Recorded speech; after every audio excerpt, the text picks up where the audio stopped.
क्या आप जानते हैं कि क्यों रेगिस्तान से भरे सऊदी को आयात करनी पड़ती है रेत अपने यहाँ? वो देश जहाँ पानी तेल से महंगा है, वहाँ बच्चे अपनी लग्जरी कार्स कैसे सड़कों पर दौड़ाते हैं। सऊदी के तेल भंडार के बारे में तो दुनिया जानती है। 1938 में तेल की खोज से पहले का गरीब सऊदी आज अपनी शर्तों पर दुनिया चलाता है। सऊदी अरब दुनिया का एक अहम हिस्सा इसलिए भी है क्योंकि यहाँ इस्लाम की स्थापना हुई थी, जिसका यहाँ की राजनीति को उथल पुथल में बहुत हाथ रहा है। वैसे ये तो सिर्फ कुछ बातें थी। आइए आज के इस एपिसोड में आपको सऊदी के बारे में कुछ ऐसी बातें बताते हैं जो बाकी दुनिया से अक्सर छिपी रह जाती हैं। लेकिन उससे पहले सब्सक्राइब करके बेल आइकन को दबाएं ताकि हमारी सभी वीडियोस आप तक सबसे पहले पहुंचे। सऊदी करता है रेत और ऊंटों का आयात। क्या आप जानते हैं कि सऊदी का 90% से ज्यादा हिस्सा रेगिस्तान होने के बावजूद भी सऊदी को रेत बाहर के देशों से खरीदनी पड़ती है। ये रेत ज्यादातर कंस्ट्रक्शन और कांच बनाने के काम में इस्तेमाल होती है। रेत का इतना बड़ा भंडार होने के बावजूद भी सऊदी का रेगिस्तानी रेत इन सब कामों के लिए उपयुक्त नहीं है। यही वजह है कि सऊदी को ये रेत ऑस्ट्रेलिया जैसे देशों से खरीदनी पड़ती है। केवल रेत ही नहीं, सऊदी में ऊंट का मांस लोग बड़े चाव से खाते हैं और सऊदी में लगातार ऊंट का मांस की कमी बनी रहती है, जिसके कारण न केवल रेत बल्कि ऊंट भी सऊदी दूसरे देशों से आयात करता है। सऊदी जॉर्डन बॉर्डर तय हुआ शराब के नशे में। शराब पीकर लोगों ने जिंदगी में कई ऐसी हरकतें की हैं जिन पर उन्हें बाद में शर्मिंदा होना पड़ा है। कुछ हरकतें ऐसी भी हैं जिन्होंने दुनिया बदल दी है, जैसे फेसबुक के फाउंडर मार्क जकरबर्ग ने शराब पीकर हार्वर्ड यूनिवर्सिटी का सर्वर हैक करना और फेस स्मैश का आविष्कार करना, जो आगे जाकर फेसबुक बनी। 1921 में की गई इसी तरह की एक गलती से ही आज का सऊदी जॉर्डन बॉर्डर इतना विचित्र है। अगर आप मैप देखेंगे तो आपको मालूम पड़ेगा कि सऊदी और जॉर्डन के बीच एक ट्रायंगल या त्रिकोण है, जो कि साधारण नहीं दिखता। माना जाता है कि विंस्टन चर्चिल, जिन्हें उस वक्त जॉर्डन और सऊदी के बीच बॉर्डर खींचने की जिम्मेदारी दी गई थी, एक रात को ये लाइन खींचते हुए शराब पी रहे थे और अचानक से उन्हें हिचकी आई और उनका पेन कागज पर तिरछा चल गया, जिससे ये विचित्र बॉर्डर अस्तित्व में आया। Saudi side walk skiing. Saudi में रहने वाले लोगों के बीच एक विचित्र और खतरनाक आदत पॉपुलर है। सऊदी के लोग महंगी महंगी कारों को रोड पर एक साइड झुकाकर कभी 2 टायरों पर तो कभी एक ही टायर पर चलते हैं। सऊदी में उसे साइड वॉक स्कीइंग कहते हैं और इंटरनेट पर लोग इनकी वीडियोस के दीवाने हैं। आए दिन इसी तरह की वीडियोस करोड़ों लोगों में वायरल हो जाती है। चलती गाड़ी में अनोखे स्टंट करने वाले लोग कभी कार का दरवाजा खोलकर खड़े हो जाते हैं तो कभी हवा में चलती आधी कार के टायर्स निकालने लगते हैं। इन 17 से 18 साल के बच्चों को अपने माँ बाप का डर है और ना ही मौत का। आपने कभी ये वीडियोस पहले देखी है? अगर हाँ तो इन्हें देखकर आपका क्या रिएक्शन था, कमेंट बताइए। और आपको क्या लगता है, इस तरह से ट्रैफिक को डिस्टर्ब करना और अपनी जान जोखिम में डालना अलाउड होना चाहिए? जिद्दा टावर। सऊदी अरब ने इस बार दुनिया की सबसे बड़ी बिल्डिंग बनाने का निर्णय कर लिया है। जिद्दा टावर नाम से मशहूर ये प्रोजेक्ट लगभग 1 किलोमीटर लंबी बिल्डिंग बनाने का है। बिल्डिंग का design American architect Adrian Smith ने बनाया था। आपको बता दें कि हाल में दुनिया की सबसे बड़ी बिल्डिंग बुर्ज खलीफा के डिजाइनर भी एड्रियन स्मिथ ही हैं।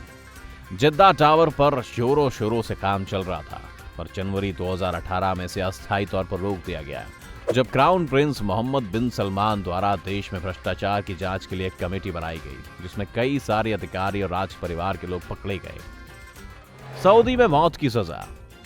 सऊदी अरब कुछ ऐसे देशों में एक है जहां आज भी कई चीजों के लिए मौत की सजा दी जाती है और उन्हें इस बात पर गर्व भी है।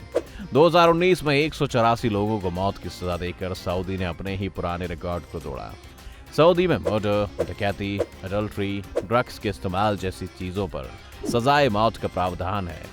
सिर्फ इतना ही नहीं, आप जादू टोना, इस्लाम का अपमान या राज परिवार के खिलाफ कुछ बोलते पाए गए तो भी आपको मौत की सजा दी जा सकती है। सऊदी को जादू टोने से इतनी चिढ़ है कि वहां हैरी पॉटर को बैन कर दिया गया था। मक्का पर हुआ आतंकवादी हमला। सऊदी के इतिहास के ऊपर एक दाग है जो सऊदी ने कई तरीके से छुपाने की कोशिश की है। साल 1979 में नवंबर दिसंबर के महीने में हज यात्रा करने आए लोगों के भेष में कुछ लोगों ने मक्का की मस्जिद अल हरम में, जो इस्लाम में सबसे पवित्र मानी गई है, उस पर कब्जा कर लिया और अंदर लोगों को बंधक बना लिया। मोहम्मद अब्दुल्ला अल कथानी ने घोषणा कर दी कि वो महदी है और सभी उनके साथ आ जाएं। इस्लाम में माना जाता है कि महदी वो शख्स होगा जो अल्लाह के द्वारा भेजा जाएगा और वो इस्लाम को फिर से सच्चे तौर पर जिंदा करेगा। इस ग्रुप में कई लोग थे और उन्होंने खुले तौर पर सऊदी के राज परिवार की आलोचना भी की थी। सऊदी और फ्रेंच कमांडोज ने 2 हफ्ते चलाए इस ऑपरेशन में खुद को मेहदी कहने वाले अब्दुल्ला को मार डाला और बाकी गिरफ्तार किए गए लोगों के बाद में सऊदी द्वारा सर कलम कर दिए गए। प्रिंस जो स्पेस तक हो आया। प्रिंस सुल्तान इब्न सलमान अब्द अल अजीज अल सऊद, जो कि सऊदी के ही राज परिवार से संबंधित हैं, 1985 में पहले सऊदी नागरिक, पहले अरब और पहले मुस्लिम अंतरिक्ष यात्री बने। सुल्तान इब्न सलमान ने अपनी पढ़ाई अमेरिका से की और बाद में वो सऊदी एयरफोर्स में एक फाइटर पायलट के तौर पर रहे। इसी दौरान उन्हें एक पेलोड स्पेशलिस्ट के तौर पर नासा ने डिस्कवरी स्पेस शटल के 7 लोगों की क्रू में शामिल किया। अपने स्पेस में बताए गए वक्त के दौरान उन्होंने एक सऊदी सैटेलाइट के डिप्लॉयमेंट में मदद की और कई अन्य एक्सपेरिमेंट्स भी किए। सुल्तान इब्न सलमान बाद में एयरफोर्स के कर्नल की रैंक से रिटायर हुए। 35 करोड़ साल पुराना मशरूम। सऊदी में ही दुनिया के सबसे पुराने मशरूम के फॉसिल पाए गए। सऊदी जैसे देश में मिलना आज जितना अजीब है उतना ही अजीब उस वक्त भी था। वैज्ञानिकों ने जांच में पाया कि यह 6 मीटर लंबा मशरूम करीब 35 करोड़ साल पुराना है। ये वो समय था जब पेड़ पौधों ने धरती पर उगना बस शुरू ही किया था और ज्यादातर पेड़ अभी भी समुद्र के नीचे ही पाए जाते थे। सबसे विचित्र बात यह है कि जिस समय ये मशरूम फॉसिल बताया जा रहा है उस वक्त तक पेड़ों की लंबाई भी इतनी नहीं होती थी और इतने बड़े मशरूम का उस वक्त पर यहाँ पाए जाना बिल्कुल चौकन्ना करने वाला है। कई सालों तक वैज्ञानिकों के बीच इसको लेकर बहस चलती रही और आखिरकार 2007 में वैज्ञानिकों ने पुष्टि की कि वाकई ये फॉसिल एक 6 मीटर लंबे मशरूम के ही थे। ज्वालामुखियों से भरा देश। सऊदी अरब के रेगिस्तान से धोखा खाकर लोग इस बारे में कई तरह की धारणाएं बना लेते हैं। उन्हें ये बात जानकर बहुत हैरानी होगी कि सऊदी अरब में इस वक्त 2000 से भी ज्यादा ज्वालामुखी हैं, जिनमें से कई अभी एक्टिव हैं। सऊदी अरब में अब तक इनमें से 13 वोल्केनो फट चुके हैं। सऊदी में आखिरी वोल्केनो 1256 में उग्र हुआ था और लगातार 52 दिनों तक इसमें खतरनाक लावा और जहरीली गैस निकलती रही थी। सऊदी अरब में कई बार वैज्ञानिकों ने चेतावनी भी जारी की है कि इन ज्वालामुखियों के उग्र होने पर वहां भूकंप और अन्य तरह की तबाही आ सकती है। दुनिया का सबसे पुराना कॉफी हाउस। क्या आप जानते हैं कि विश्व भर में पी जाने वाली कॉफी को पीने का तरीका भी अरब के लोगों ने पहली बार निकाला था? माना जाता है कि उस वक्त अफ्रीका से कई पेड़ों को अरब लाया जाता था। एक बार एक चरवाहे ने देखा कि खास तरह की चेरी खाने से उसकी बकरियां बहुत ही चुस्त हो जाती हैं। उसने ये बात इमाम से कही और इमाम ने उन चेरीज को उबाल कर उनका पानी पिया।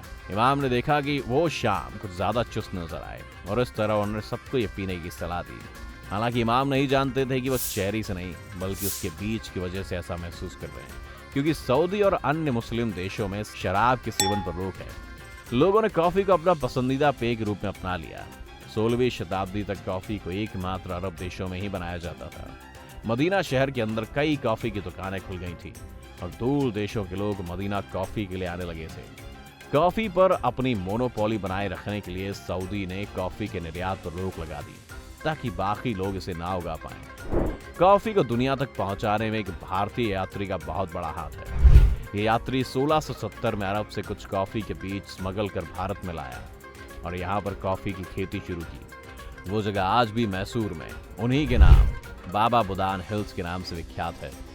तो दोस्तों, आपको आज का ये वीडियो कैसा लगा? क्या आपको कुछ फैक्ट्स पता है जो हमने मिस कर दिए? आप कमेंट्स में बता सकते हैं। बेस्ट कमेंट को कमेंट सेक्शन में पिन कर दिया जाएगा और अगर वीडियो पसंद आई हो तो इसे लाइक और शेयर जरूर करें। साथ ही नए व्यूअर्स हमारे चैनल को सब्सक्राइब करें और बेल आइकन पर क्लिक करें। चलिए फिलहाल के लिए बस इतना ही। आपसे मुलाकात होगी अगले वीडियो में।